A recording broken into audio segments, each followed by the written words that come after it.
For Gun and Saddle, a United Country M. Edwards Realty and Auction weekly broadcast where we talk about anything and everything related to our God-fearing country lifestyles and the blood, sweat, and tears that it takes to make them possible. Join Monty Edwards and Carrie Hanlon as they take a deeper look at the land we all love and the people that call it home. This is Gun and Saddle.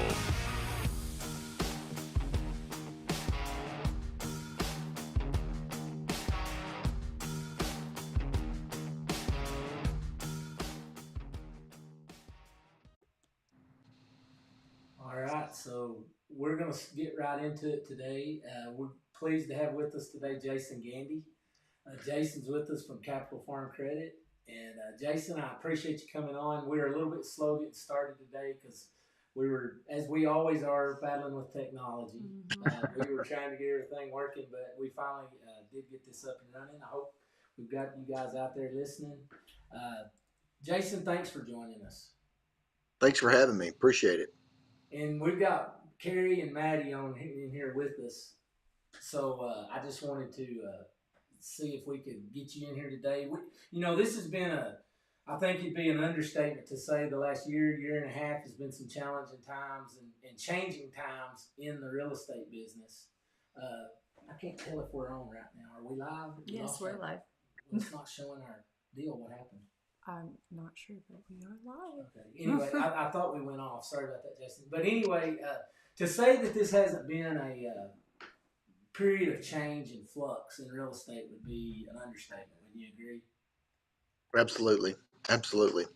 And we've watched and we heard kind of rustlings in the wind a year ago, 2 years ago about these interest rate hikes that were coming and how some of these things could probably slow down this juggernaut real estate business that was going on at the time, because things have really been at an I would say unprecedented pace moving around since COVID kind of slowed down. And but we did begin to see over the last year the pressure of interest rates and inflation and some things like that in the economy. And I just like to ask you, what have you guys seen on y'all's end with lending? I mean, are guys still coming in and buying quite a bit of land overall through y'all's market?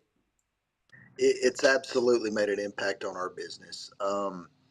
I would say the other areas of the state are a little harder hit than our area. Typically, farmers continue to farm no matter what the economy's seeing or doing.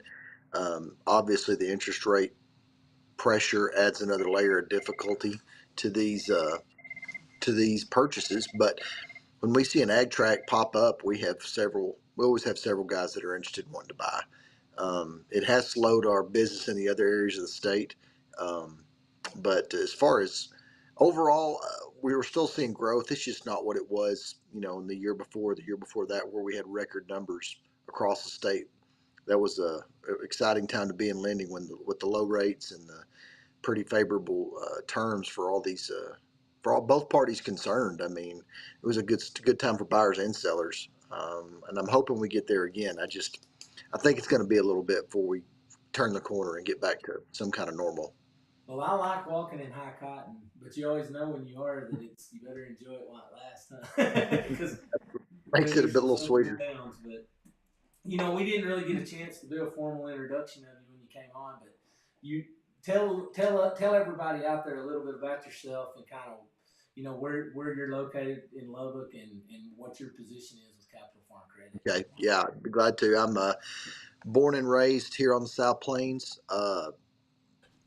Great great grandfathers were all cotton producers. Grew up here, went to Tech. Been with Capital Farm Credit. I'm working on my 25th year. So started right out of college and been here ever since. I think being from here and having a production ag background makes me a little more. I can see both sides of every transaction a little bit cleaner. Have a real love for production agriculture, and I pretty much dedicated my career to that. Love the personal relationship I have with my customers. Love being part of a transaction that's a good deal for both ends.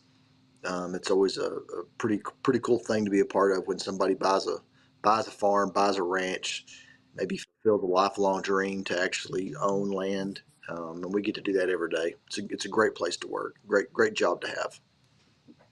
Well, and I think you touched on some high points here, but one of our deals with Gun and Saddles, we talk about the land we love and the people that live there. And you're an epitome kind of guy that's in the industry.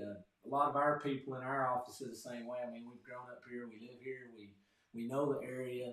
It's kind of like what you said earlier. I was thinking about what you said when you said we haven't had as much impact in this swing in the market that we've seen recently, but it's also because we know that typically we don't see those other impacts when things just run out of control either.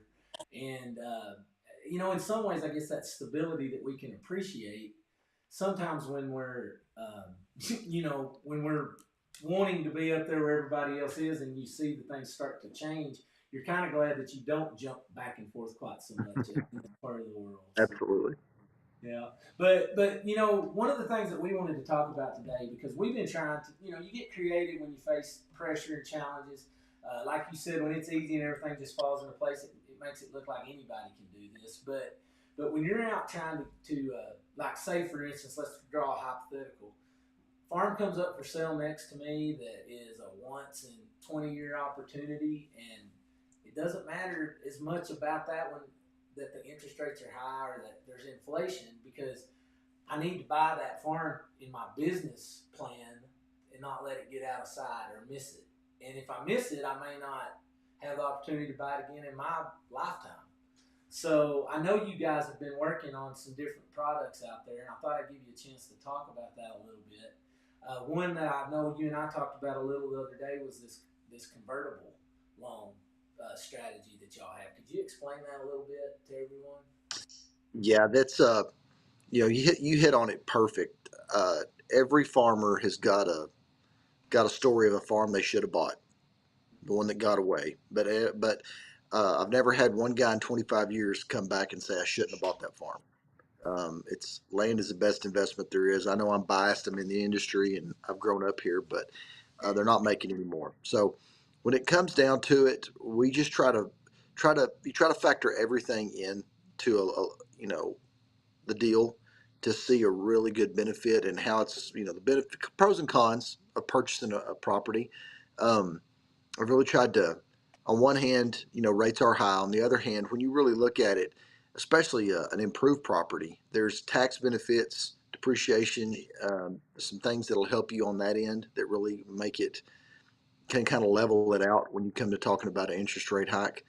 Um, and when, like you mentioned earlier, we have some different products we can do. A lot of what we're doing lately have been shorter term fixed rates. We have a really neat product where we can come back in and do a reprice of that loan when rates come back down, and they will. Um, it's not like refinancing a typical house where you've got to have, new appraisal, new title work, things like that. We watch our portfolio. We try to look out for our customers, and when it's a favorable interest rate environment, um, and and it's beneficial. We look at doing a reprice, and we're unique where we'll contact our customers and visit with them and say this might be a good idea, a good time to look at it. Here's where the rates are. Here's what the difference would be. Here's what the cost is. And when the juice is worth the squeeze, it's worth doing. And I've heard multiple times when we contact our customers um, to talk about this, how unique that is, and appreciative they are when the banker actually calls them to talk about lowering their rate. But then the rates will be down again. I mean, I've seen it over my career. They've been up, they've been down. Now, will we get back down to the COVID levels? I don't know, but it's going to be better again. And when it does, I hope we can get our people to take advantage of it and make it a better deal for them. That's when as you were talking, thinking about that farm that got away, or even when you made that comment that you really hadn't heard people come in and say, "Oh, I wish I wouldn't have bought this farm," but you hear it all the time. Ever. Gosh, I wish I had bought that farm. Yeah. And I think we are living in a unique time because we heard our granddads tell us they're not making any more of this. It's a great investment, and I think maybe we heard it and we believed it, but I think now we're actually seeing that played out.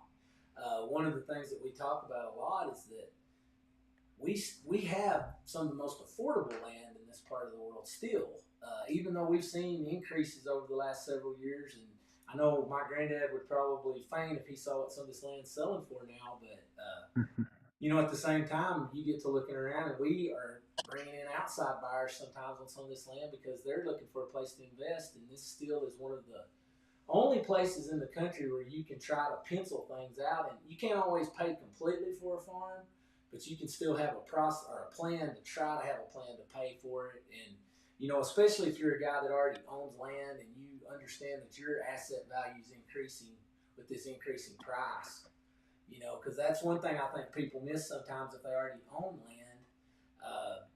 When that farm down the road sells and it does bring a good price, that actually help them with their balance sheet. So it's a good time to own land for sure. And Absolutely. so as far as these products that you're talking about, I know one of the other things kind of highlighting dealing with the way that you guys do your appraisals, because you kind of have a strategy where you guys have in-house appraisers for your land. I know from a standpoint dealing with buyers that sometimes they don't understand how important that is, but for other people that have been in the industry, or you're dealing with banks that maybe sometimes don't do land all the time and they're having to get appraisals. There's some really good independent appraisers out there. Don't get me wrong, Absolutely. but they are extremely busy. So one thing that's nice, I know when we do loans with Farm Credit, is that you can get your appraisals done because y'all have in-house appraisers most of the time. Could you speak about It's that a little bit? it's absolutely a huge competitive advantage, having those guys on staff. And uh, like you hit on, we have great relationships with our area appraisers. We share sales. We share work, and there are absolute times where a trust or an estate needs to be valued, and we send that business to those appraisers. But for a purchase money deal, when a deal comes across and they're like, this, we got to get this done in 2 to 3 weeks, and you're like, we can do it. We got our guys on staff. We can get the title work done. We can absolutely deliver. And when you can come through and uh, and not just not just be spinning your wheels, when you can actually deliver on that, you got guys on staff that can turn one and get it back in a week to 10 days. That's you talk about repeat business. When you come through for a customer and they remember that, the next deal they do, they're absolutely coming back. Um, so we've got a good group of appraisers that different values. A more complicated deal does take a little more time, but a simple land purchase that's that's easy, and it works slick and it works quick, and it sets us apart from other commercial banks. Another thing I wanted to touch on, and we haven't seen as many of these in these last couple of years because it truly has been a seller's market in land and in residential and all lines of real estate. But we were working quite a few of these USDA backed loans for a while, but I've also had the privilege of working with your bank on some loans where we did the combos where y'all might loan the brunt of the money, but then they could do an FSA backed loan on down payment for young farmers and some things like that. Is that something that you're still seeing a little bit of on your side? Yes, sir. In fact, I think we just closed another one out of or got one booked or ready to book in Level Land, where it came in right under they were talking about shutting down the funding for a little bit, shut down the government, and they got it approved quickly to try to get under that wire. FSA is really good to deal with. They have really cheap rates for these young farmers to get started. You pretty much have to be a full-time farmer to qualify, Right. but they're good to work with. And once you get through the over the paperwork hurdle, it's worth it if it's helping you get into a place. Well, I know that one of the challenges we have if we're working a straight USDA loan is that, we when we're not doing that tandem product we're talking about, is that we don't know exactly how the appraisal part will work and who will be assigned to the appraisals. But that's one of the advantages I've seen, and correct me if I'm wrong on this, but if you're doing it this other way, you actually get to use they'll let you use your appraisers to do Absolutely. that package loan. Is that correct? Yes, sir. We're a preferred lender with FSA, so they trust our processes, and as long as we give them a copy of the appraisal and it's signed off on it, it's a done deal. Well, those are just some high points and things I wanted to mention to some of the folks that might watch this podcast because, I think that as you said, there's competition in the market and that's a good thing. And there's different choices in lending. But I do know, having been in this business since 2003, that when I hear somebody say that they're thinking about getting their lending through Capital Farm Credit, that's a good thing. That when you talk to your sellers and they ask who are they doing their financing with, because you guys do a good job. And generally, the consensus among most sellers when they get offers and they know that's where their financing is coming from, that definitely goes over in the win column as far as marks for the deal when you're trying to evaluate an offer. So I know I've got Carrie on here, and Carrie does a lot in the residential, and I wanted to touch for just a second on the fact that you guys do offer secondary market loans in residential. In certain, do y'all have any limitations in that, being a farm credit bank? It works better if it's a rural property. We can do deals in smaller towns, and now we do have a product where if it is in the city limits, we have a place to go with it on our secondary market. Um, we've built our capacity up. We've hired a really good guy locally. It's a go getter that can get deals done quick. So I'm really proud of what we've got now, and we've been working to really make it competitive in the market. Well, I'd ask Carrie. I mean, right now, isn't the lending deal becoming a bigger deal? I mean, It is. because And every time if I ever have one that I question whether it would go, if it could go farm or would we have to stay residential, I always call like one of the local guys and ask because I've had such great success working with Capital Farm Credit. I mean, it's been good to work because they get us from start to finish, and I know that I can trust that it's gonna close. Well, I know Jason and I have talked about this at probably ad nauseum, but we're in this ecosystem here in the farming ranch and the rural real estate business where there's a group of realtors that kind of work in that area and there's a group of banks that kind of work in that area. And I know that we're not the only ones that send loans to Capital Farm Credit, and they know that we don't have every one of our loans come to them. But it's a really cool thing, I think, this rural real estate market, because it is one of the last places where business is still not completely done on a handshake, but I think done in a more traditional means. But at the same time, has all the capabilities and advantages that you can get going to some of these lenders that because we'll have guys come in from out of the area sometimes, and they're using all kinds of different lending, and it's been amazing over the years how I've seen guys when they have their first dealing with you guys and even some of the other local guys, they realize something right here in this part of the world. We've got one of the most competitive lending areas, I believe, in mortgages and land lending that there is, and you guys are right up there at the top of that, Jason. So It always surprises me when you deal with somebody from a different part of the state, especially that comes into our area and buys a place that they're actually dealing with a person, a real living person that they're going to have a relationship with. And I've had deals where they call a couple of years later, get a roof not hailed out or need to do something on their loan, and we remember their deal, and they don't expect that. They're not just another number. They're a real life person. Some of these mega banks, they're notorious for treating you just like you're a loss leader. yeah. It's a one-time transaction. We pride ourselves in a personal relationship with our customers, and a lot of our our competitors here in the area do the same. They are. It's a different. I love being from this part of the country because that's still a big part of how we do our day-to-day business.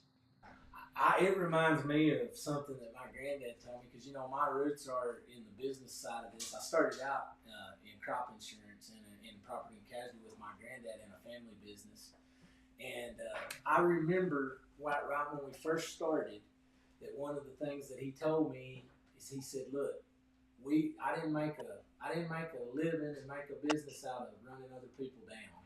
He said, "If somebody comes in and they're upset about something that's going on with the competitor and they're wanting to throw a little mud at them," he said, "you can't stop them from doing that, but you don't take part in it," because he said, "the way we're going to take care of people around here is we're going to do a good job."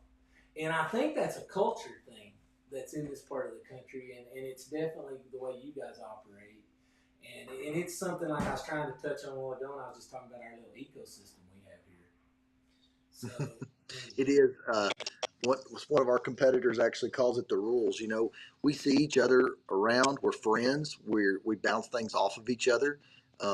We really don't try to go after each other's customers. It's a I don't think it works that way in other parts there at the state. no, I think it's a lot unfortunately, more cutthroat.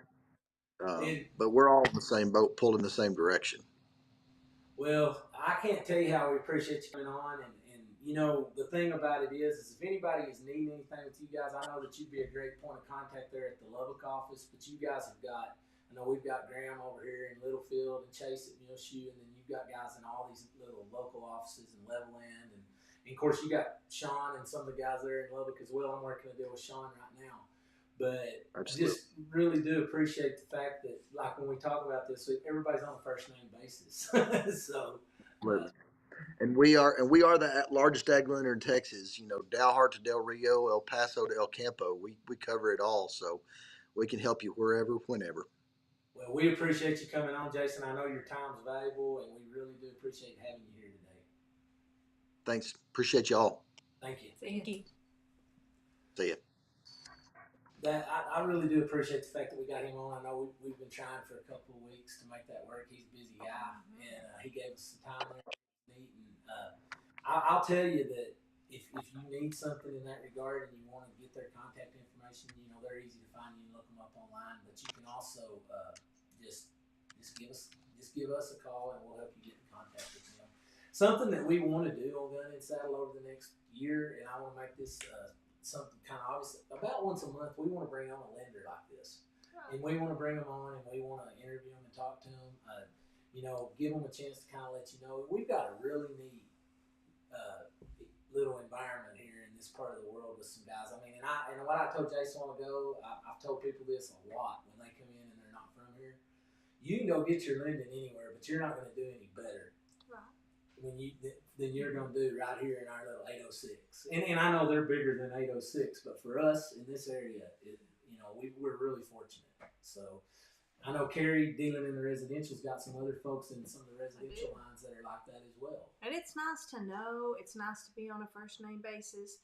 It's nice to know when I send an email they know who I am, and it seems like in our little area, I mean, I know that there's lenders out online. I mean, you can go get approved, just click in some information and you're approved. But it's really nice. And when I have people moving in from out of area, I always try to get them to use like a local person, just because I think, and we have some, like you said, here in the 806, we've got some really good lenders on the rural side, and in town.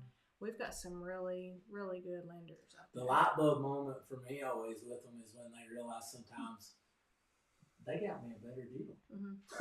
Because I do think there's this idea that I'm going to get a better deal on the internet. Absolutely. And that can be the case as far as price sometimes. But you know as well as I do, when you're out on a property that's 70 miles from Lubbock and it's Lasbuddy, Texas, and this appraiser, they start looking for appraisers. There's not an overwhelming list of people that have comps or want to come out and work an appraisal. Yeah, it's hard to get 75 miles away. And they can show you those maps all day long about how they cover the entire country.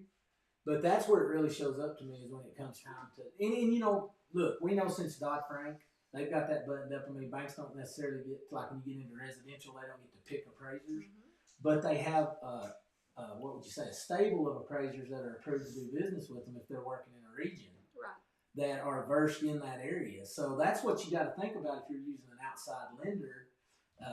And I've had some outside lenders, to their credit, that have come in and they've done okay, but that's not always the case. Right. And so I think it's the confidence. We have confidence, and we've used them. We know who they are. We kind of know where they come from. Some of them we get close enough to where we know lots about them. Yeah. You just develop that confidence. Right. And you just want your client to be able to make an informed decision. Sure. And I feel like when they're coming from the outside, they don't have anybody else to point them towards the local folks to give them names and numbers to call. Yeah.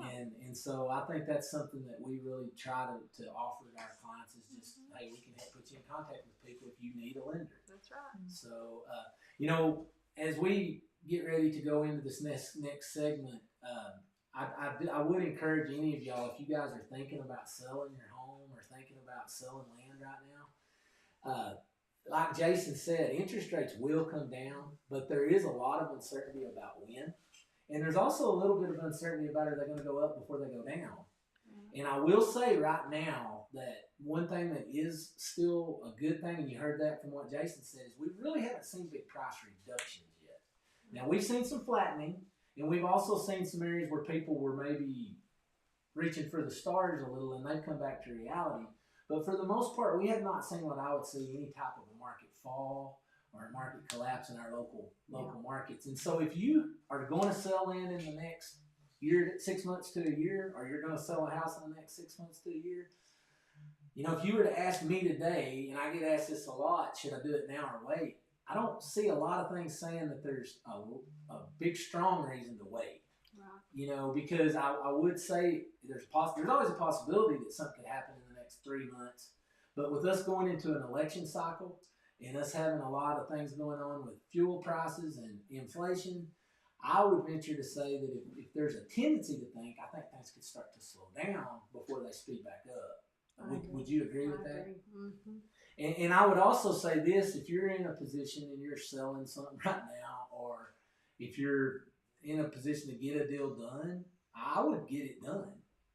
I don't think it's a time to be waiting, I guess is the point I would try to make. So, gosh, and the word I try to use now too in our market is patience, because we all got so accustomed to putting our whatever property out there, and then boom, we had contracts, multiple contracts. Totally different part of now, that. Now we have slowed down, and then we're getting, like I've talked about a lot in our office, we're getting back to more of our regular cycle. Right. I mean, we didn't used to think a whole lot in these rural communities. If we put a house on the market, it took a couple 3 months to sell it.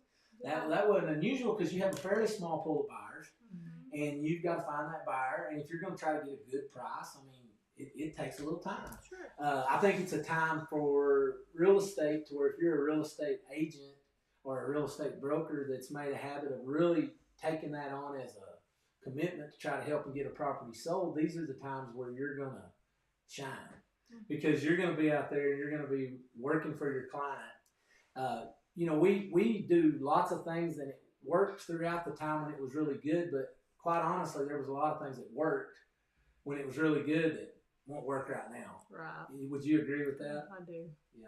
Well, we've got a really cool little interview that I did the other day. It's just to let you know about an event that's coming up this week. This weekend, the Sudan Education Foundation is going to have their dinner and auction, and they're actually having it over at Muleshoe this week. And I was fortunate enough to get to sit down with Melanie Harper.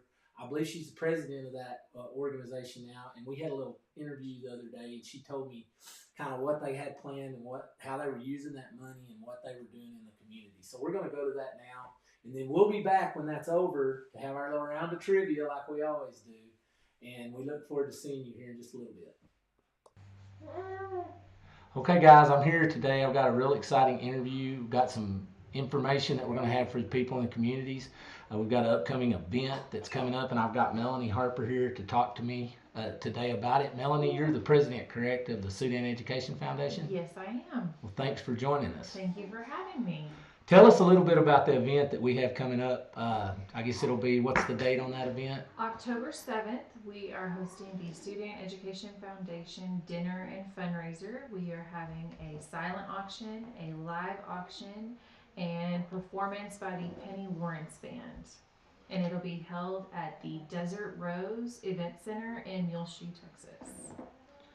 Okay, so one of the things that I know is new this year that's kind of a new little twist is you are having this thing off-site. Y'all had it in the past at the school, is that correct? Yes, our board is a little bit smaller than we've been in the past, and it takes a whole lot of hands to make it happen here at the school. Yes. Because we are doing all of the dinner prep and serving and all the moving pieces. Well, it's exciting too because I know you're having it over in a venue that's used quite a bit for a lot of different functions. So yes, they've had fabulous events there. We've enjoyed attending things in the past. Well, and one of the neat twists this year too, instead of the speaker you mentioned, y'all are going to have the Penny Lawrence Band, and have a dance. Is that correct? Yes, we are. So we will have a dance following the steak dinner, and the auction will be going on throughout, the silent auction will, and she'll be performing, so we'll get to enjoy that. So, how long does an event like this generally last from start to finish if people are planning on coming? We'll open up our doors at 6:30, and we will Mhm. serve dinner at 7. The band will go on about 8:15, and she will end her performance at 10:15, and Okay. it'll be concluded then. Okay. So one of the things we were talking about as we were preparing to go on, you were telling me that one of the things that I guess is exciting is y'all have just a few tickets left. Yes, our seats are limited at this venue, so there are only 21 tickets available as of this moment. So they're selling out quickly. If you do not get a ticket, you can still support the Education Foundation by getting online and participating in our online auction items.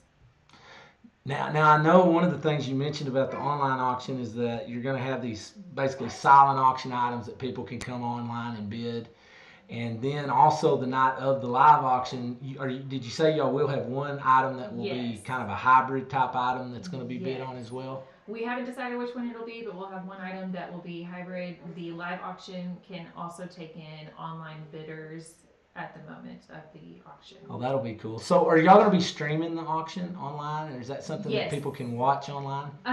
You'll see all the bids come through. You Okay. won't see a video of the actual I got you. auction. Yeah, and I'm familiar with that. We do that a lot with the way we do our online bidding portal, so that makes total sense. So date and time, we've covered that. You mentioned the fact that you have tickets now, but this is a pre-recorded interview, so there's a good chance, I hope for you guys, by the time we run this on Wednesday, that you guys may be out of tickets. Hopefully we are sold out, which is what would be wonderful. Well, take just a minute and tell us, just so for people that are listening that don't know, what it is that the Education Foundation actually does to kind of support the education projects in the school and all of that. Well, I've got a few notes here.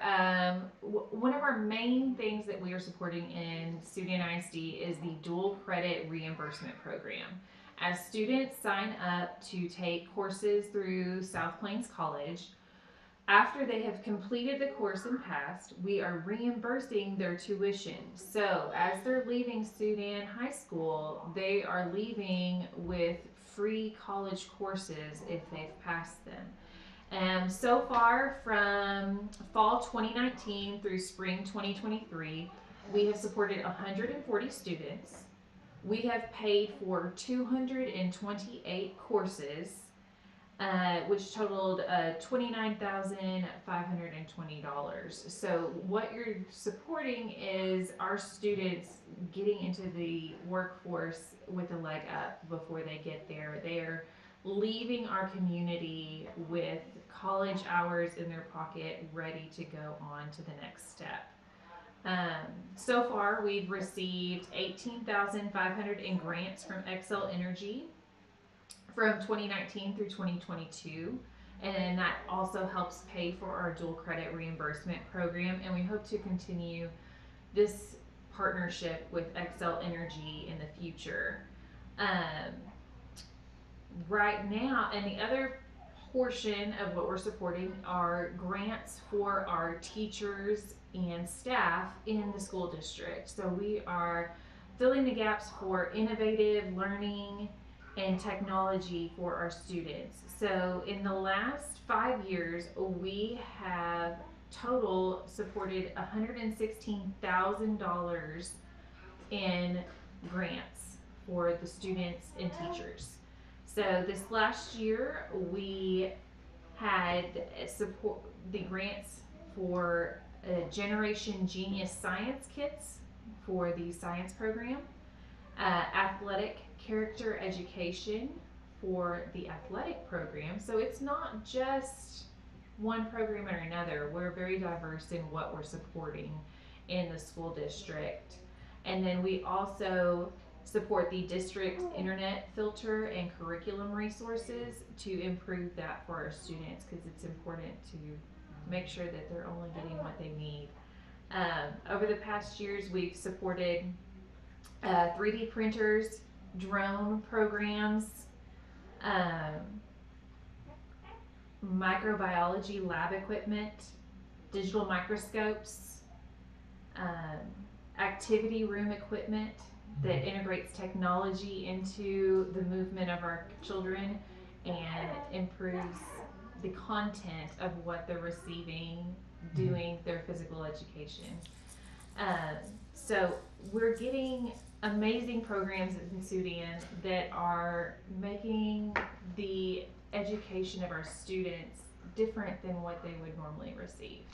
It's interesting hearing you talk about it too, because we've actually had some of the benefit of that over the last few years. I've had a couple of kids that interned for me that went through your drone program Yes. that actually were able to come out. Of course, we use drones in a lot of our video production. We've also had a couple of students, or one particular student that interned with us the last couple of years that had worked and done some things in some of the other programs you're talking about that really helped. So some special skills that they're acquiring that maybe don't just lend just to four-year education, university type education stuff.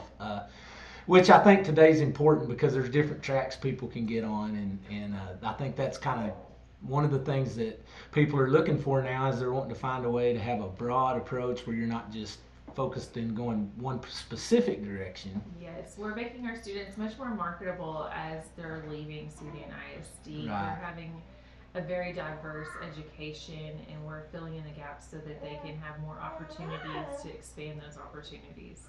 Well, listen, it sounds like it's going to be a great evening, and it sounds like you guys are doing some really good things with these funds that you're raising, and we appreciate you taking the time to come in and tell us a little bit more about it. If you have any questions, we'll try to get some link information to link you out, so in our descriptions on our post, you'll be able to go to your websites where you're selling tickets, where the auction item type things are. We'll get that posted for you guys. Yes. And we'll do all that. If you have any other questions, you can direct them to us through our comments at gunandsaddle.com, and we'll relay that information over to these guys. Thanks again for being a part of this. Thank you for having me. All right. Thanks, Melanie. Well, that was a really interesting interview. I was actually on the Education Foundation for a few years when they were first getting started, and I can't see that far. You're safe. Carrie and me are handicapped on the other cheek because we can't see far enough to cheat. But Maddie's got those young eyes. She can No, see. I don't. I'm actually. Anyway, really do appreciate Melanie taking the time to come down here. And you know, another thing, I mean, I just always like to touch on these things that just remind me of where we're from and how cool it is to live where we live. She came in here the other day. She had her kids with her, and she was like, "Oh, I hope that doesn't mess anything up." I said, "Do you know how many kids run around this place on a daily basis? Because we usually have Finn running up and down these halls too." And I can think back to the day when this was the insurance office, and it was Mitch and Maddie, and then before that it was Guthrie. And That's a neat thing about in our little small areas. I worked for Atmos Energy for years, and when I went to work, Kennedy was 2. And she turned our little back room into her schoolroom, and she would go back into the vault and she'd set it up as school. But you know, all those years, I mean, she grew so close to customers and all the guys we worked with, and still to this day, that's some of her favorite memories are being at work with Mom. Exactly, and you know that is a great place for kids to kind of break through because they don't meet a stranger. No, absolutely not. You know, at Carrie's office, he works out at the Farm Service Agency, and there's a picture up on the wall from when Cambry wanted her first car. And so the ladies up front made us a picture and put it up on the wall and said, "This is what Cambry wants for Christmas, Dad." And it's still up there. And I mean, she's been graduated now for, a few years. So it's good for kids. Well, and that right there is why you got parent organizations like over here in Sudan. And I know y'all, I mean, one thing I want to get those guys on sometime over at Littlefoot that you are involved with every year as far as supporting is when they have the cancer drive with the cakes. Our cake auction, that'll be coming up probably into the football season. I'm not sure when that is. I'll have to double check. But yeah, we have the cake auction coming, and that's a really neat deal. Little Phil does a lot over there for the Cancer Foundation, and they do pink strip sales. You know, all the kids will go around and they have a competition between classes, and then we do the cake auction. So lots of good things going on. We're gonna have to get Kennedy to auctioneering for us. I saw she got the auctioneer. She can auctioneer. Watermelon. Yeah, she's got it. Well, now comes the time. Well, actually, I nearly forgot. Oh gosh. We've got to have our segment that is things that make you think. This is new for me. Okay, so we were talking about this week. I actually was talking with Brandy. I've got a question for you, something I want to make you think about. Now, this is kind of water under the bridge. We're not going to be able to go back and change this, but tell me this. Let's go back in time to a point in time. Carrie and I will remember this, Maddie. You're just going to remember hearing about it. When you used to pull up and get gas, and they washed your windshield and checked your oil. It's called full-service gas station. That used to be the norm, correct? Now, something happened when we were growing up. For one thing, gas got really high because we were living in a time real similar to what we're living in right now, where we had mondo inflation in the late 70s, early 80s. But gas was over $1. Yeah, back then gas got over. But even more than that, they were running out of gas in places. Right. And stuff. But after that, and the prices came up considerably from what people were used to paying for gas back in the 60s and early 70s. There began to be some competition over trying to get people to pull into gas stations, and people introduced what they called self-service pumps. And this was the beginning of something that has changed the whole world. But there was a difference then, and I got to thinking about this the other day. Just want you to think about this. What happened since then? Because why did your parents go to the self-service pumps? It was simple. To self-service? Just to save money. Yeah, it was cheaper. We were offered a discount for trying to decide was the service aspect of what was going on there worth it. Right. People overwhelmingly chose over time that it wasn't. You know, and I mean, there was a few self-service stations, and there probably are still a few out there. I don't know of them anymore, but there were some that still hung around. But my point was, there was an economic reason to start going to self-service. I want you to think about this. What's wrong with us today? Why would I walk into a place that has a perfectly capable person that's being paid to sit there and take my order, and instead of me having to go and manually put it in when I'm getting and paying the same price for the order, with the exception of them maybe throwing me a discount or two if I use an app. Right. What is it that's changed in us that we prefer self-service over real service? I can't even speak on it because I don't. I love this. Well, I'm one of those hardheads.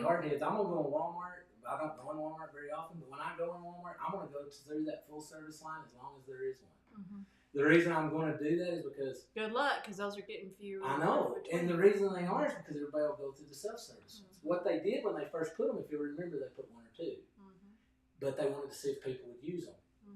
I have a theory and something to think about, but I think part of it is our impatience. Because I don't like to stand in line. I can walk in McDonald's. If I don't want to stand in line, I can go right over to the kiosk and put my order in. I don't have to stand behind those three people that are in front of me. Yeah. There is a motivation that people have dialed into. But I do want you to think about this. Did you know here just a few months ago, and I think this is correct, McDonald's put their first fully automated store out there. No people. It is totally run with machines. You walk in, place your own order, your food comes out, it's in a box, and there's your food. Wow, I did not. Maybe know that that ice cream machine will actually work. That's the only thing I'm thinking. I'm sorry. Every time I go. Picture of things, I think that was a really good point. It's kind of amusing. But here's my point. We're living in a world right now where there is this desire to have things at our fingertips. But what about the people that flip the burgers? You know, forever we always heard that that's kind of where you cut your teeth. You go out and get a job, your first job, you go out and get an entry-level job. What if there are no entry-level jobs? You know what I saw the other day? This is crazy too. At Walmart, you know, there used to be people that went around and cleaned the floors, which was a job for a person. And the little thing that cleans the floor is automated like a robot now. Oh, wow. And when it's cleaning the floor, yeah, it's a and when it's like a comes up Roomba to mopper, but it's big, and it'll stop when it sees you coming, and go when you walk by. It's the craziest thing. I mean, and you know, and I'm not trying to have this indictment of technology because I know some of those, but I guess the question is, are we going to keep things going so people have things to do? Because do I see value in people? Scary. Well, because we work in a profession, I think, where there still is this, right now, there's this value that you see in somebody being, just like we had Jason on earlier when we interviewed him, and we were talking about this very thing. What makes it different out in this part of the world where we live? People. Right. You know, if you interview most people that live here and they tell you, if you find the people that say they love living here and you ask them, what is the reason you love living here? One of the top answers is the people. Right. And it's the relationships. And what I would get at is, I enjoy it. I'm one of those people, I go into McDonald's and visit with the girl taking the order. But we need to keep that. We don't need to lose that here. We need to have that. Lonnie did comment. Here, I'll add it too. Yeah, pop Lonnie's comment up It's there. up there. Okay. Yeah, people don't have it. Yeah, it's easier. I agree with that. I know, especially as younger kids, they just it's so much easier to text and so much less committal to do that I think we migrate towards that. And I tell you, we talked on something, not to stay on this too long because we're going to the trivia next, but we talk about this all the time, having Finn down here, because he is around people at a young age and around them. And does he like to talk? He doesn't ever stop talking. He doesn't know what he's saying. I mean, I can't understand what he's saying, but he's already talking all the time. Right. And that's a natural thing to want to talk and to want to interact. So, man, I just think these things are important for us to think about. I know most of us have kids, grandkids. You know, I think if you encourage them to set down those phones, and here's the deal, set your phone down. Because you've got to set yours down for them to talk to you. Right.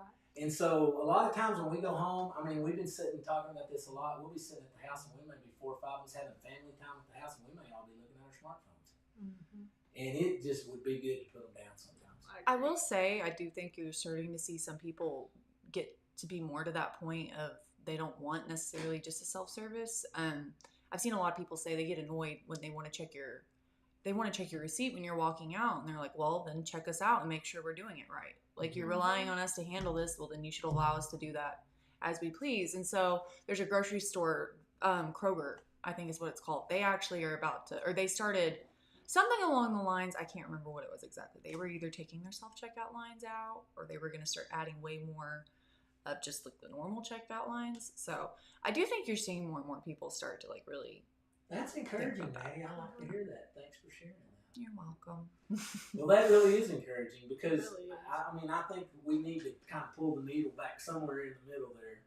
I know there's convenience and there's things that you can do, but man, I value that stuff. We got somebody else that just made a comment. It was Lonnie again. Lonnie, he said, let me add.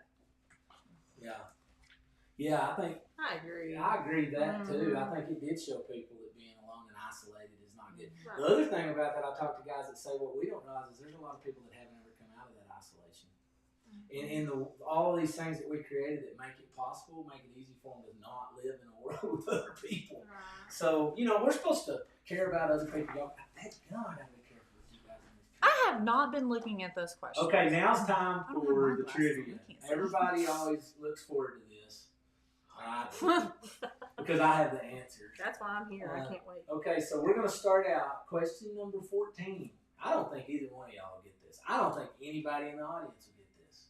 I could be sorely surprised. Trivia question. Linda and Bob from Bob's Burgers have 3 kids. Which one of these characters is not one of them? Is it A, Louise, B, Jean, C, Jimmy, or D, Tina? I can tell by the way Carrie's looking at me. She's like, I need you to reread it. Okay. Linda and Bob from Bob's Burgers have 3 kids. This is a show, I think, that's on television. Which one of these characters is not one of them? Louise, A, Jean, B, Jimmy, C, or Tina, D? Have you seen that? Anybody out there? I know one of them for sure is on there. Just because there's a meme of that character that goes around all the time. I'm going to go with Louise. So you're going to go with A, Louise. And it's not a character. It's not a character. Yeah, I'll stick with that. We'll try What's his other choices? B, Jean, C, Jimmy, or D, Tina? I have no clue, so I'm just going to go with B. B, Jean. The correct answer was C. Oh. Jimmy. Oh, that was the wrong sound. My bad. Okay, so question number 15, or number 2. Sorry, I have my old big question list. Okay, question number 2. Maddie will probably have an advantage on this one because this is in her era. The British band One Direction was made of Harry, Lewis, Niall, Zayn. Oh my gosh, you're butchering these names. Okay. They're European. One, it's not Louis. It's Louis. Well, it is in Texas. It's Niall. Okay. Zane. Do you want to go ahead and finish? Go ahead. Or is the last one Paul, Callum, Kevin, or Liam? What is it? You answer first. I know the no answer. clue. I will Too get old the. for that. Paul. It's Liam. Anybody else? That is it. No, that is correct. It is. You wasted your childhood listening to One Direction. No, I'm just kidding. What? Question number 3. This is kind of an interesting one, and I think y'all might know it. What is the rarest blood type? Is it O, which is A? That's confusing. Yeah, this is. B is A. Okay, no. Just say the blood types. Say the answer. Just say the blood. Yeah, don't. Okay, but I love the way they did this. They could have made it simple and made BBB and ABA, but anyway. O, A, B, or AB negative.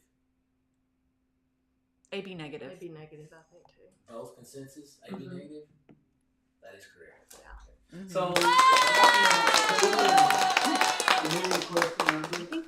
AB negative actually. question number 4. Holly Golightly is a character in which film? Oh gosh. Oh. Is it A, Breakfast at Tiffany's, B, Pretty in Pink, C, Funny Face, D, Singing in the Rain? Oh, I know pretty, or used to. Holly Golightly is a character in which film? What kind of got on the movie trend? I'm just gonna go with D. I do not know.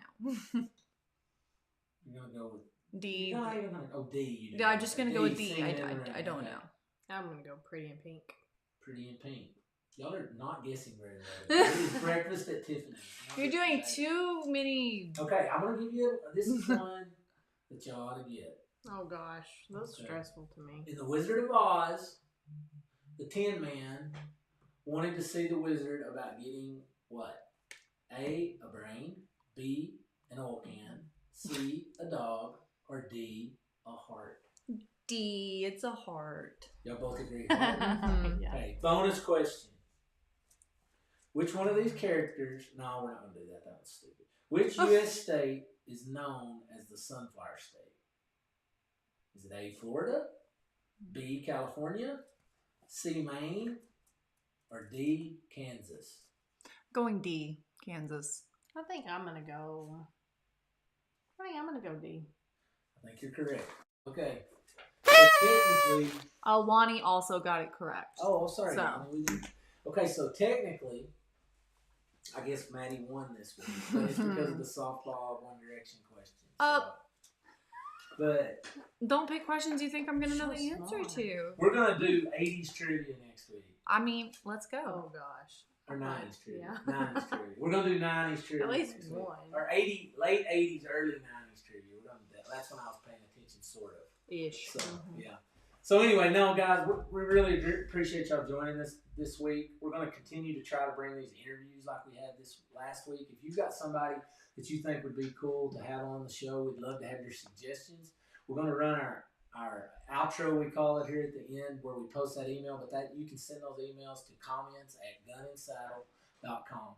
Thank y'all for being here. See us next time on Gun and Saddle.